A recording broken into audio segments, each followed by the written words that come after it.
Los restos de los líderes nazis, un legado que aún incomoda. Han transcurrido más de 8 décadas desde el colapso del Tercer Reich, pero los restos mortales de sus principales figuras siguen generando controversia y tensiones. Algunos fueron ejecutados tras los históricos juicios de Nuremberg, mientras que otros, como Rudolf Hess, enfrentaron largos años de reclusión antes de poner fin a sus vidas. Sus cuerpos, sin embargo, dejaron un legado incómodo. ¿Qué hacer con los restos de quienes encabezaron uno de los regímenes más oscuros de la historia? Este relato explora el destino final de esos hombres, no desde la leyenda o el sensacionalismo, sino desde los hechos históricos. Analizamos dónde fueron sepultados, cómo se gestionaron sus tumbas, ya sea protegiéndolas, destruyéndolas o escondiéndolas, y qué significado tienen esos lugares en la actualidad. El caso de Rudolf Hess es uno de los más paradigmáticos. Su tumba en Wunsiedel, Baviera, se convirtió durante más de 2 décadas en un lugar de peregrinación para grupos neonazis, hasta que las autoridades tomaron medidas drásticas. Sus restos fueron exhumados, cremados y esparcidos en el mar en una ubicación secreta. Por otro lado, el general Alfred Hodel, ejecutado en Nuremberg, tuvo un cenotafio en su memoria que desató debates sobre su simbolismo. Incluso Heinrich Müller, el temido jefe de la Gestapo, habría sido enterrado, según algunos informes, en un cementerio judío profanado por su propia organización. Este recorrido no busca alimentar lo macabro, sino iluminar cómo los restos de estos hombres se convirtieron en un campo de batalla para la memoria histórica. La memoria de estos líderes no se extingue con su muerte, ni siquiera con el paso del tiempo. Sus tumbas, cenizas y los lugares que los recuerdan siguen siendo espacios de conflicto, símbolos de una historia que aún no encuentra reposo. A continuación, emprendemos un viaje por los rastros físicos de un régimen que marcó el siglo XX, comenzando con Rudolf Hess, uno de los nombres más antiguos y complejos del nazismo. Rudolf Hess, del lugarteniente del Führer a prisionero olvidado. Rudolf Hess se unió al Partido Nacionalsocialista en 1920, convirtiéndose en uno de sus primeros militantes.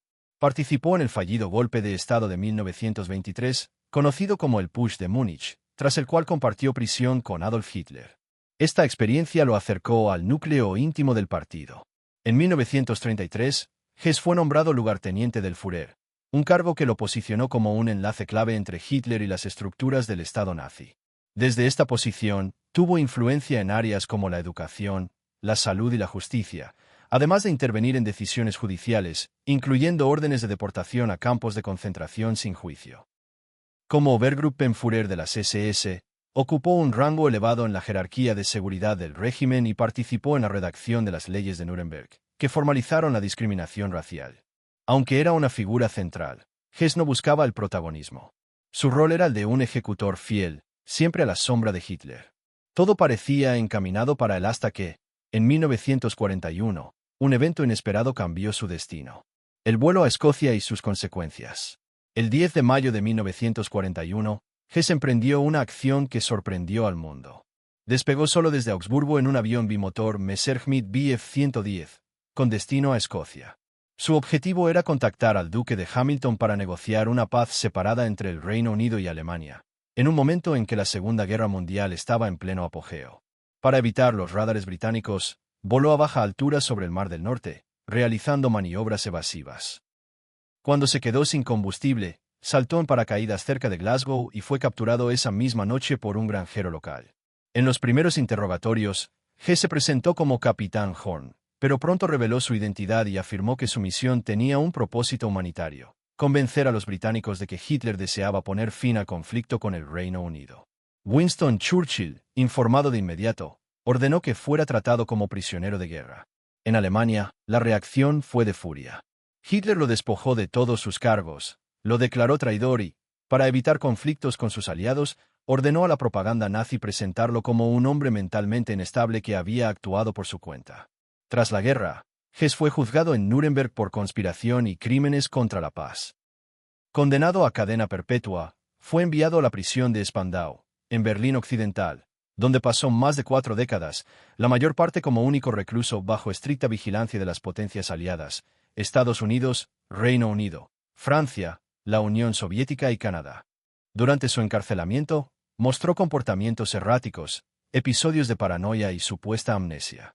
No fue hasta 1969 que permitió visitas de su familia, y con el tiempo, su aislamiento lo sumió en un deterioro físico y mental.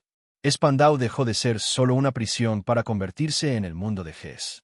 Entre muros desgastados y corredores vacíos, el hombre que una vez representó la lealtad absoluta al Führer se desvanecía en el olvido.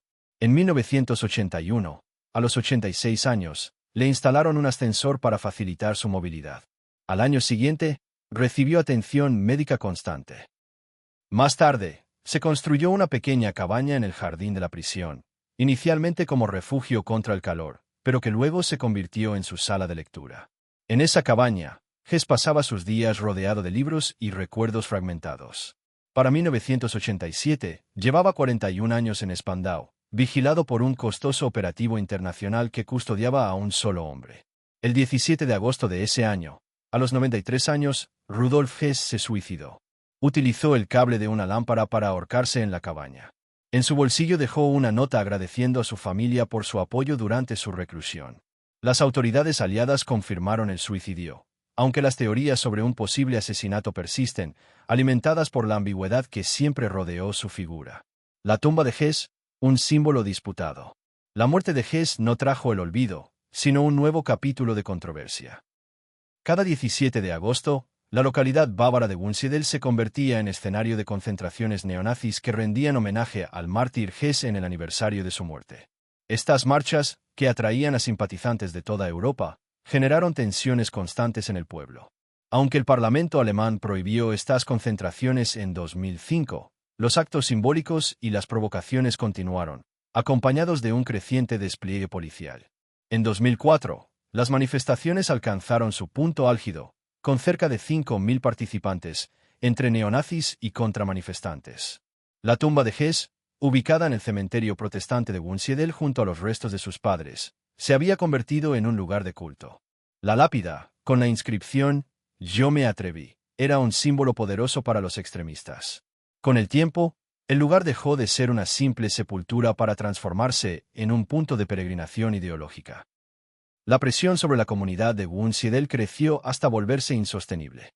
Los disturbios anuales, el temor a la violencia y la incapacidad de frenar la instrumentalización política del sitio llevaron a las autoridades a actuar. En 2011, la Iglesia Luterana, propietaria del cementerio, decidió no renovar el contrato de sepultura, que estaba a punto de vencer. Tras negociaciones con la familia de Hess, que inicialmente se opuso, se llegó a un acuerdo. En una operación secreta realizada de madrugada, los restos de Hess fueron exhumados. Según el responsable del cementerio, los restos estaban tan descompuestos que se mezclaban con la tierra. Fueron colocados en un nuevo ataúd, cremados en un lugar no revelado y sus cenizas esparcidas en el mar, en una ubicación secreta para evitar cualquier intento de glorificación futura. La lápida fue destruida por completo. Con esta medida, las autoridades buscaron cortar de raíz el culto a Hess y aliviar la presión sobre Wunsiedel, que durante casi 2 décadas había vivido bajo la sombra de las concentraciones neonazis. Un exconcejal del pueblo, Peter Sasse, confesó que durante 18 años no pudo tomar vacaciones en agosto debido a las tensiones anuales. Aunque los restos de Hess ya no existen en Wunsiedel, su figura sigue siendo venerada por algunos grupos extremistas que perpetúan teorías sobre su supuesto asesinato o lo vinculan con ideas esotéricas. Sin embargo, en el pueblo bávaro, no queda ningún vestigio físico de quien durante años fue el centro de un culto perturbador. Heinrich Himmler, el arquitecto del terror. El recorrido continúa con Heinrich Himmler, una de las figuras más siniestras del Tercer Reich. En 1929, asumió el mando de las SS, transformándolas de una organización secundaria en uno de los pilares del régimen nazi. Con la llegada de Hitler al poder en 1933, Himmler consolidó su autoridad, primero como jefe de la policía de Múnich y desde 1936, como líder de todas las fuerzas policiales del Reich, incluyendo la Gestapo. También fue responsable de establecer y administrar el sistema de campos de concentración, comenzando con Dachau como modelo. Bajo su dirección, las SS crearon unidades especializadas, como las Totenkopfverbände, para gestionar los campos. Durante la guerra, Himmler formó la Oficina Central de Seguridad del Reich y organizó los Einsatzgruppen, grupos móviles responsables de ejecuciones masivas en Europa del Este.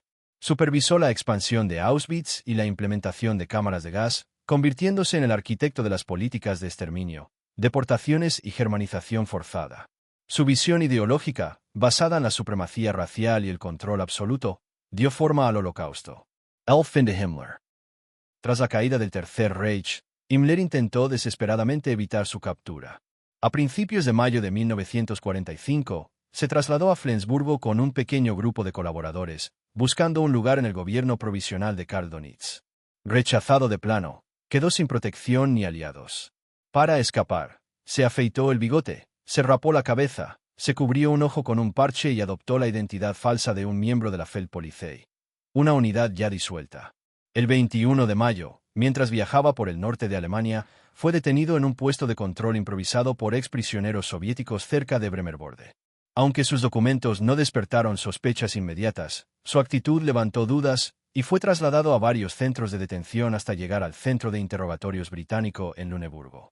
Allí, durante un registro, Himmler reveló su verdadera identidad y pidió reunirse con Eisenhower o Montgomery. Los británicos, temiendo un suicidio, ordenaron un examen médico exhaustivo. Durante la revisión, el Dr. Wells notó un objeto extraño entre los molares de Himmler. Al intentar extraerlo, Himmler mordió con fuerza, rompiendo una cápsula de cianuro oculta en su boca. El sonido del vidrio al quebrarse marcó el fin. Cayó al suelo y murió en minutos, pese a los intentos de reanimación. El destino de sus restos. Tras su muerte, el cuerpo de Himmler fue sometido a un minucioso examen. Los británicos documentaron su fallecimiento con fotografías, grabaciones y una máscara mortuoria en yeso. Todos los presentes en el cuartel desfilaron ante el cadáver para confirmar su identidad. Un oficial, Guy Adderley, incluso fotografió el cuerpo con su cámara personal. Décadas después, en 2011, sus descendientes intentaron subastar la imagen, pero la venta fue cancelada por temor a que se convirtiera en un objeto de culto nazi. El 25 de mayo, se realizó una autopsia completa. Se verificó su identidad mediante registros dentales, se extrajeron partes de su esqueleto y su cerebro fue enviado para análisis.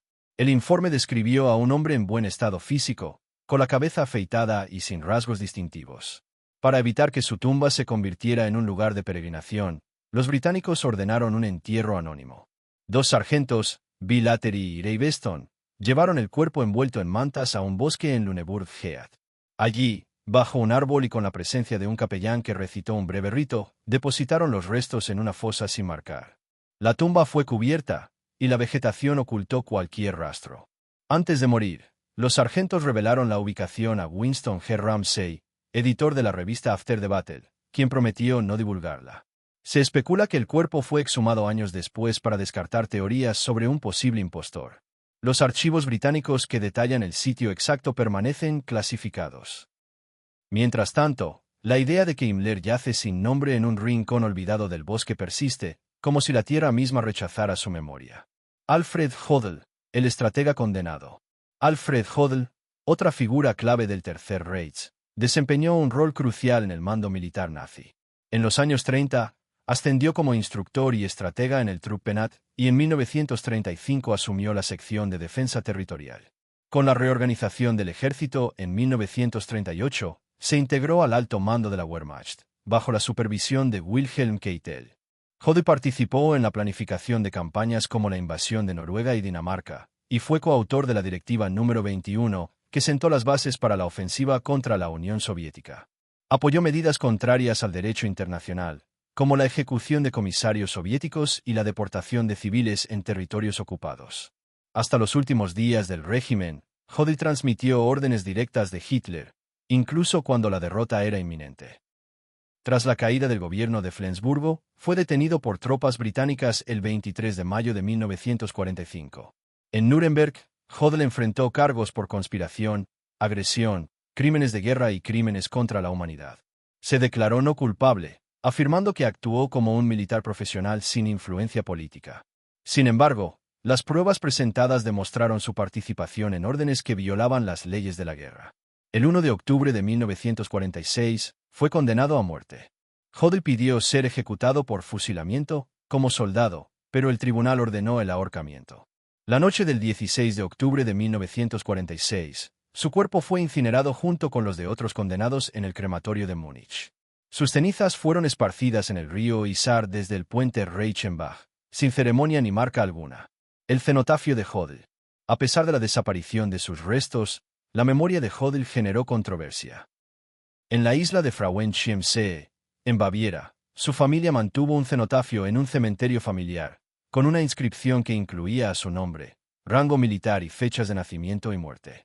Aunque no contenía sus restos, el monumento comenzó a incomodar a las autoridades locales. En 2018, decidieron no renovar la concesión funeraria, lo que desató un conflicto legal con la familia.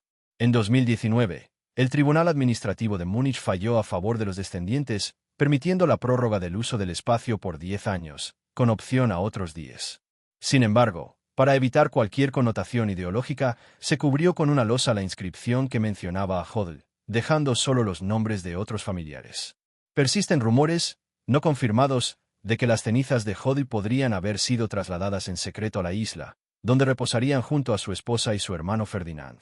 El cenotafio sigue siendo un punto de debate sobre la memoria histórica y la responsabilidad colectiva.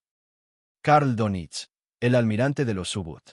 Karl Donitz, gran almirante de la Kriegsmarine, fue una figura central en la estrategia naval nazi. Desde los años 30, impulsó la expansión de la flota de submarinos, convencido de que los U-Boot serían decisivos en la guerra. Su táctica de manadas de lobos buscaba interrumpir las rutas de suministro aliadas mediante ataques coordinados. Bajo su mando, se desarrollaron submarinos avanzados, como el tipo 7 y el tipo 21, aunque su impacto fue limitado por el curso de la guerra. Donitz avaló tácticas que violaban el derecho marítimo, como atacar barcos mercantes sin previo aviso. Tras la muerte de Hitler, asumió brevemente el mando del gobierno de Flensburgo y autorizó la rendición incondicional el 8 de mayo de 1945. Sin embargo, sus órdenes prolongaron innecesariamente la resistencia, incluyendo ejecuciones de desertores en los últimos días del conflicto. Detenido el 23 de mayo de 1945, fue juzgado en Nuremberg por crímenes contra la paz y violaciones del derecho marítimo. Condenado a 10 años, cumplió su sentencia en Spandau y fue liberado en 1956. Se retiró a Aumühle, donde murió de un infarto en 1980, a los 89 años. El Funeral de Donitz. El 6 de enero de 1981, Donitz fue enterrado en el cementerio Waldfriedhof de Aumühle. Aunque el gobierno alemán prohibió honores militares, el funeral atrajo a unas 4.000 personas, incluyendo veteranos, exaltos mandos y simpatizantes. El féretro, cubierto con una bandera, fue escoltado por portadores condecorados con la Cruz de Hierro. La ceremonia incluyó cánticos patrióticos y coronas de flores, una de ellas enviada desde Spandau por Rudolf Hess. El evento generó controversia.